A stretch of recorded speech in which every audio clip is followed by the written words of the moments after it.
Estamos de volta aqui no Política Cruzada deste domingo. Continuamos então entrevistando os candidatos a prefeito de Uberlândia. Conforme sorteio, agora é a vez de Adriano Zago, do PDT, que representa a coligação Por uma Uberlândia Mais Justa.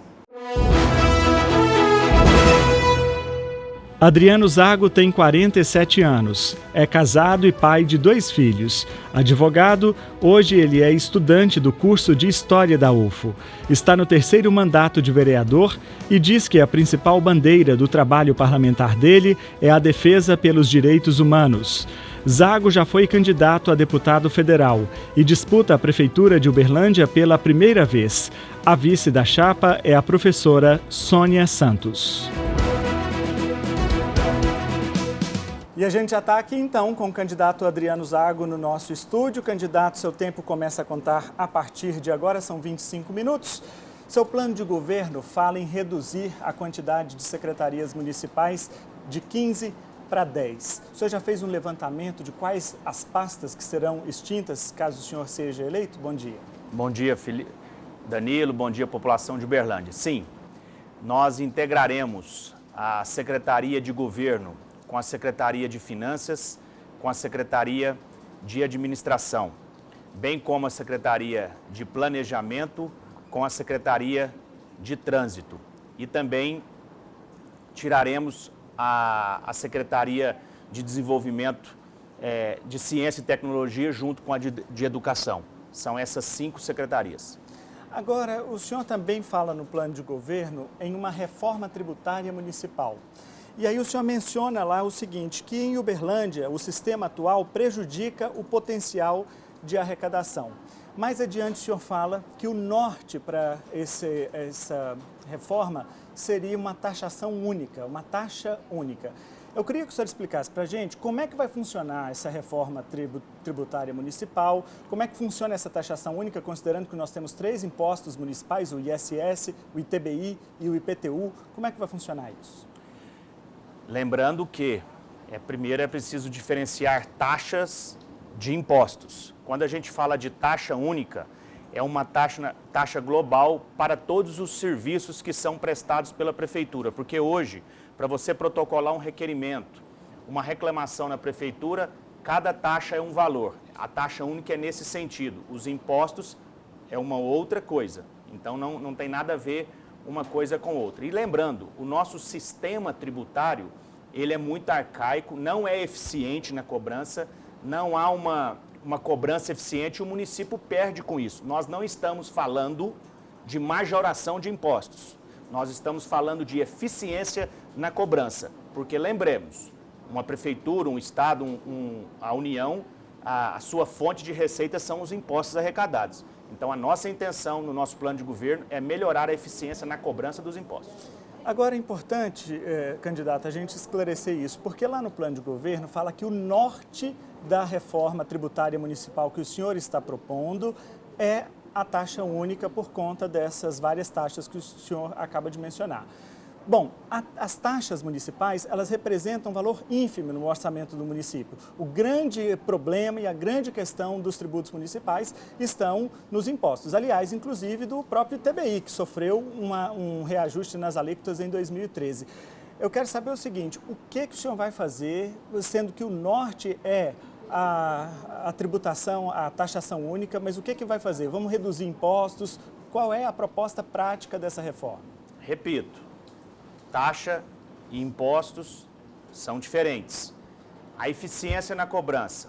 Vamos partir para a questão do próprio ISS.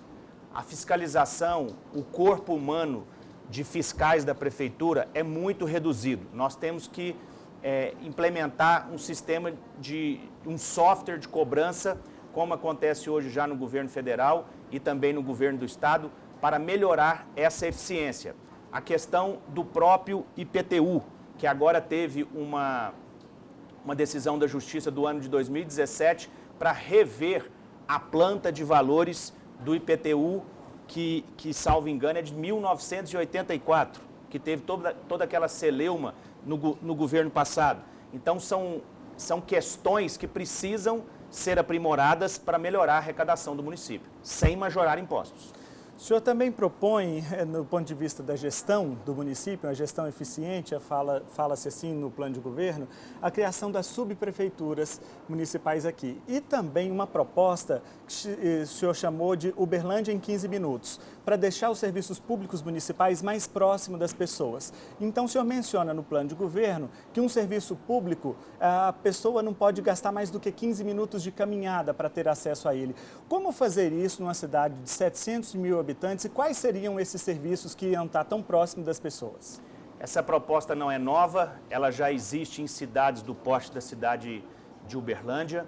Nosso projeto, o nosso programa prevê a descentralização da cidade. Nós temos falado nas nossas reuniões, nas andanças que temos feitas pela cidade, que nós pretendemos fazer um governo de fora para dentro.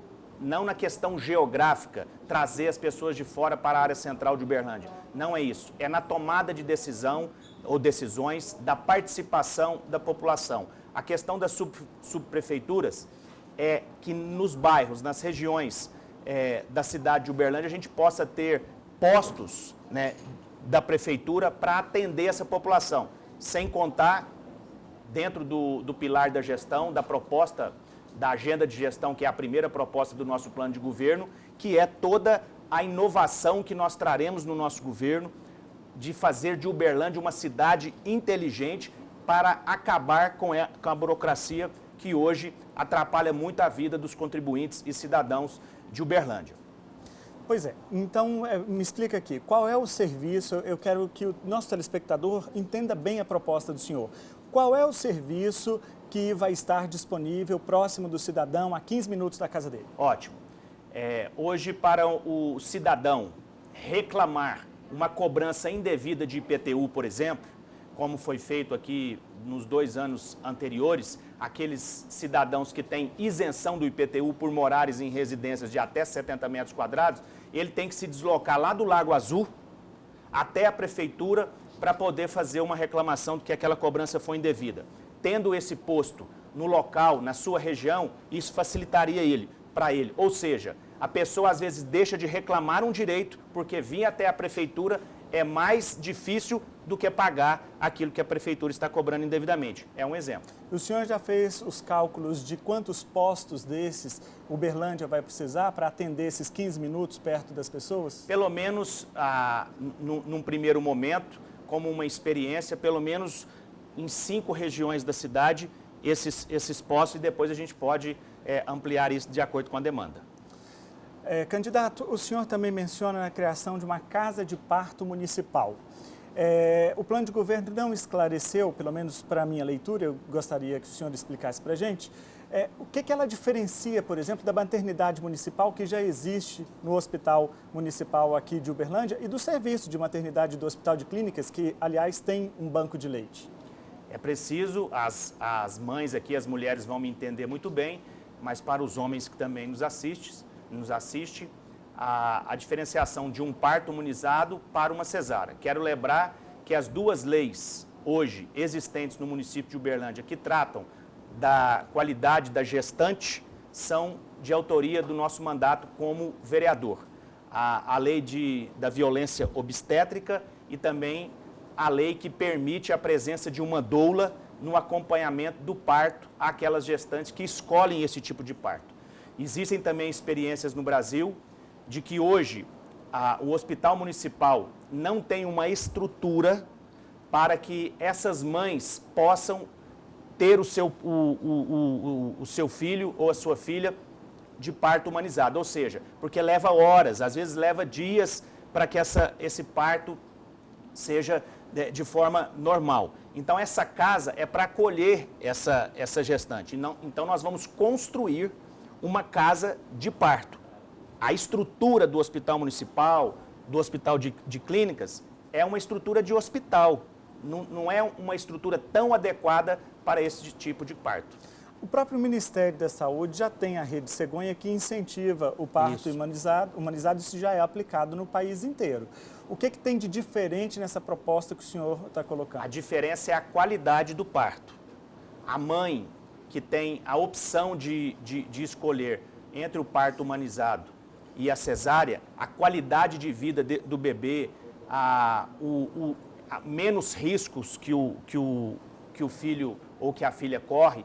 Então, a intenção é garantir a essas mães um parto adequado. A lei que nós aprovamos, que hoje está em vigência na cidade de Uberlândia, sobre a violência obstétrica, basta fazer uma pesquisa que isso ficará comprovado, da violência que algumas gestantes sofrem antes, durante e depois do parto.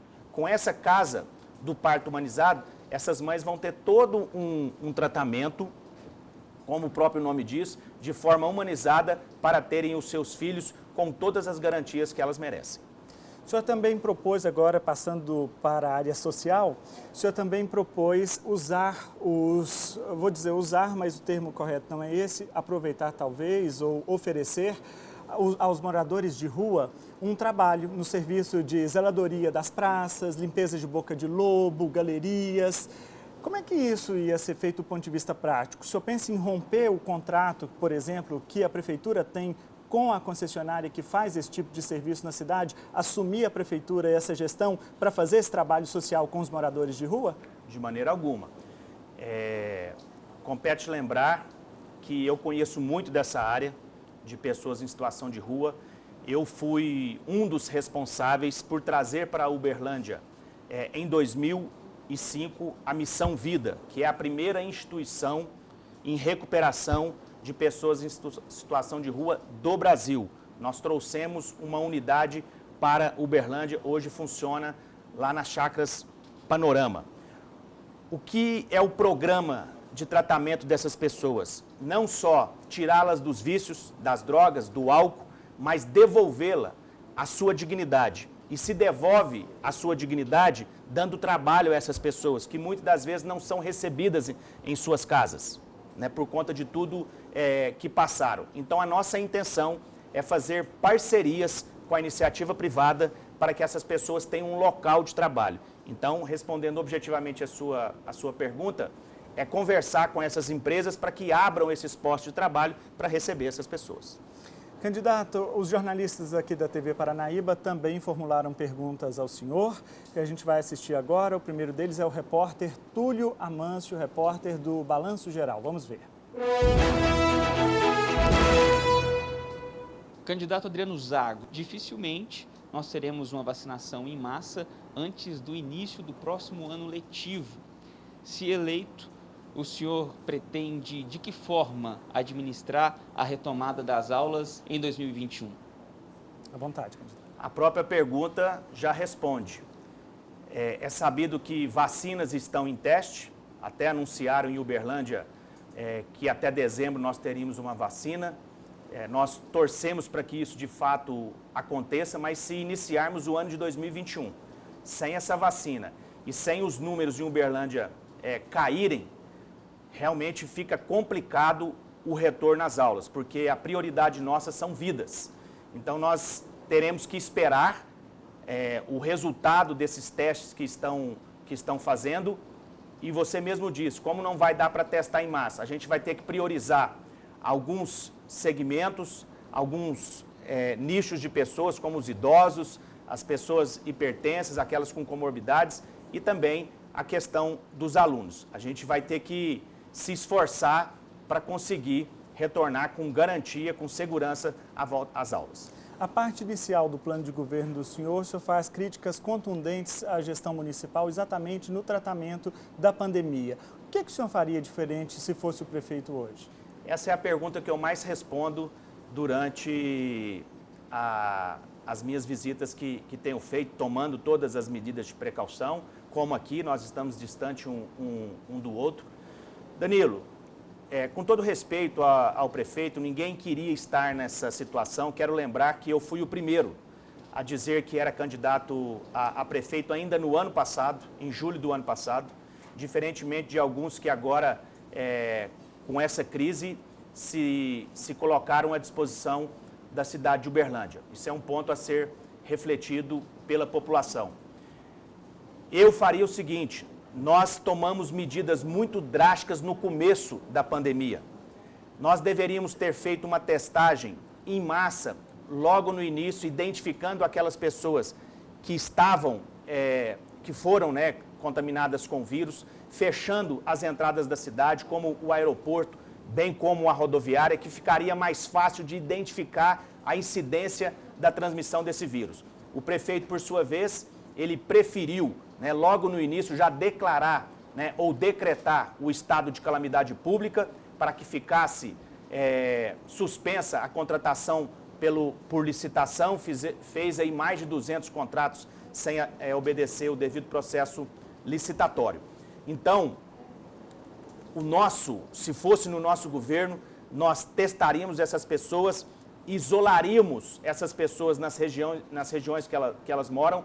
Em abril, a pandemia iniciou em março, em meados de março. Em abril de 2020, no começo ali da pandemia, o nosso mandato como vereador oficiou o comitê para que divulgasse as regiões onde tinham mais incidência de pessoas contaminadas. Isso só foi acontecer 3, 4 meses depois por conta de uma determinação do Ministério Público. Não foi uma faculdade, um projeto dessa administração, foi o Ministério Público que exigiu.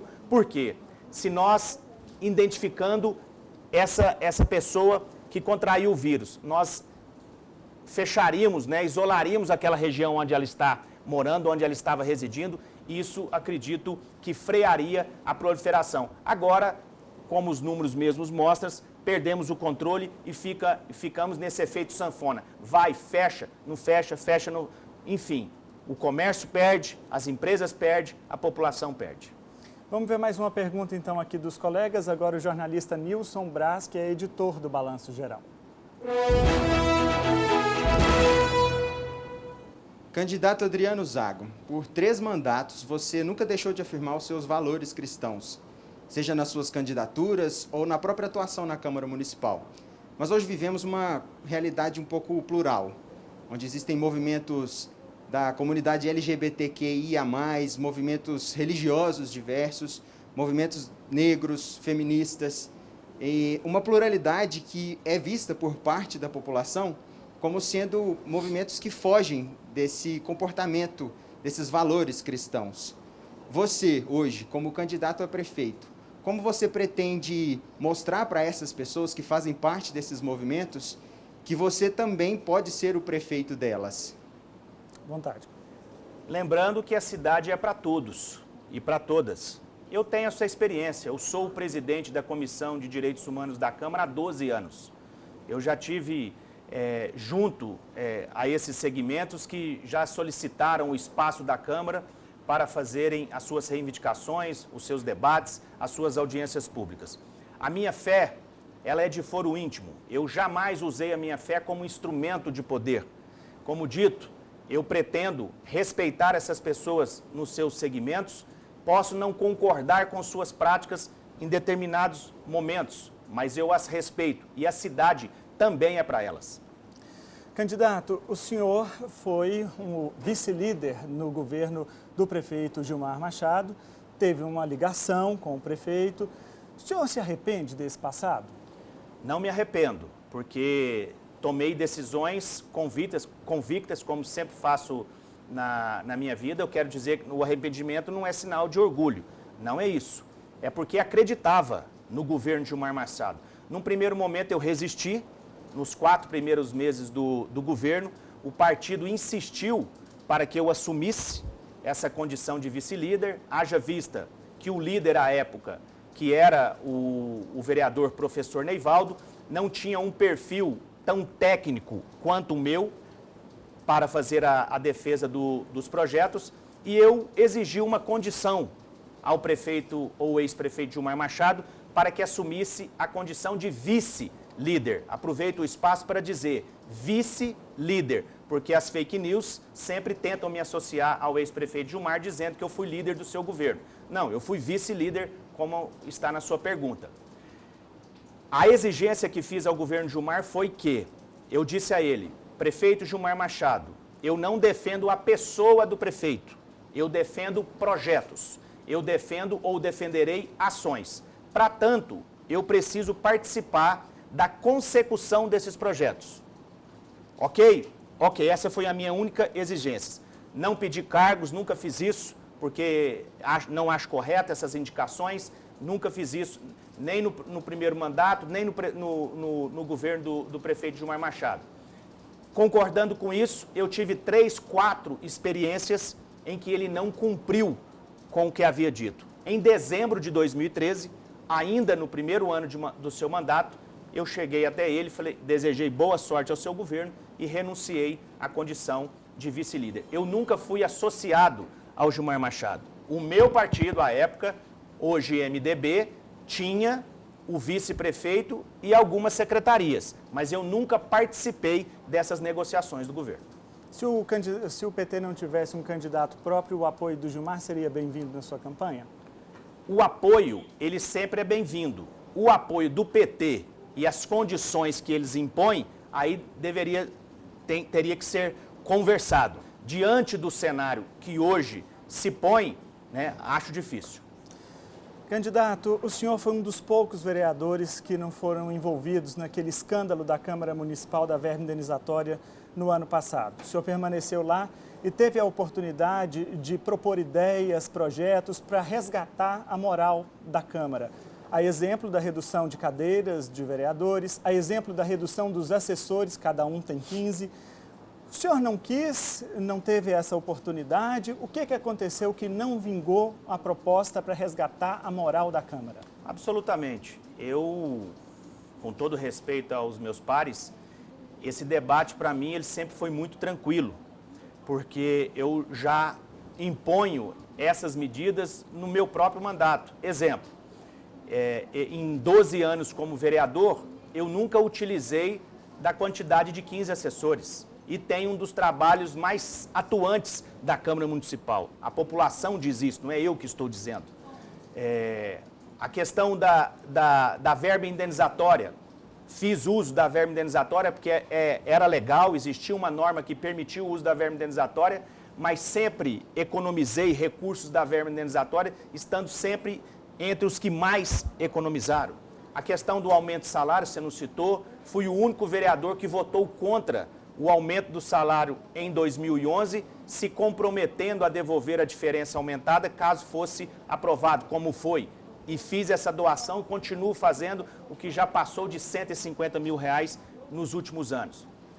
E eu fui um dos vereadores que cobrou para que esse projeto, está gravado, tem vídeos na internet, vídeos nos anais da Câmara, eu cobrando para que se colocasse esse projeto em discussão.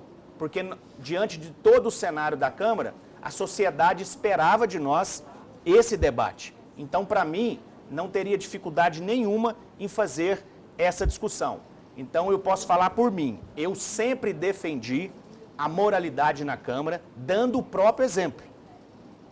Sempre fiz isso. Agora, com relação a esses projetos especificamente, eles que têm que responder por eles, né? E o senhor, então, está me dizendo que, caso tivessem sido propostos projetos de redução de assessores e redução das cadeiras na Câmara, o senhor votaria favoravelmente? Eu fui o proponente, junto com outros vereadores, que nós reduzíssemos para 21 vereadores e 10 assessores. Uhum. Mas essa proposta dos 10 assessores foi aumentando os salários desses 10 que ficavam. Aquilo foi uma sugestão, não que iria ser aprovado. Eu, particularmente, não concordaria, porque aí era trocar 6 por meia dúzia, não ia adiantar nada. Eu falei desde o início, se fosse colocado em votação, o nosso mandato apresentaria uma emenda para reduzir o valor dos salários também. Candidato, o ex-ministro Ciro Gomes é a principal liderança do seu partido, o PDT. É um político polêmico, às vezes controverso. Qual vai ser o papel dele na sua campanha? Agrega? E outra coisa, o senhor concorda com todas as posições de Ciro Gomes? Nós não concordamos nem com os nossos familiares em todas as suas posições, quanto mais com o presidenciável Ciro Gomes, do qual eu respeito, não tem relação de amizade nenhuma com o Ciro Gomes, até aproveitando a oportunidade para dizer que o PDT não é do Ciro Gomes, porque intitula o PDT do Ciro Gomes. Não, o PDT é de todos os seus filiados. Nós não vamos nacionalizar a nossa campanha. Nós temos problemas municipais que precisam ser resolvidos, precisamos apresentar soluções para a população de Uberlândia. As eleições de 2022 nós vamos deixar para 22. Candidato, a gente está faltando aqui já um minutinho para encerrar, então eu deixo para o senhor fazer as considerações finais e falar ao povo de Uberlândia. Eu quero agradecer a você, população de Uberlândia, que até aqui confiou no nosso trabalho. Dizer a vocês que eu me sinto preparado para administrar essa cidade que eu nasci, que eu cresci, que eu constituí a minha família. São 12 anos como vereador na cidade de Uberlândia que podem comprovar que nós faremos um governo eficiente, pautado na transparência, na moralidade e no combate sem trégua à corrupção. Nós precisamos lhe devolver a oportunidade que lhe foi tirada. Respondendo que oportunidade foi essa? O direito do seu filho estar na escola, a falta do remédio nas UAIs, a falta da consulta, a demora para você fazer uma cirurgia. É isso que nós pretendemos, fazer um governo de justiça para você, cidadão uberlandense. Meu muito obrigado. Muito obrigado pela presença, uma boa sorte na campanha, viu, candidato? E a você de casa também o nosso muito obrigado pela companhia aqui neste domingo. Na semana que vem o Política Cruzada continua entrevistando os candidatos a prefeito aqui da cidade. Nós vamos falar com o candidato Gilberto Cunha, do PSTU, e Odelmo Leão, do Progressistas. Eu espero vocês, claro, a gente se encontra ao longo da semana na programação da TV Paranaíba. E a Política Cruzada agora está no Instagram, viu? Acompanhe a gente lá também para atualizar as notícias da política local, regional e nacional também. Uma boa semana para você, até semana que vem.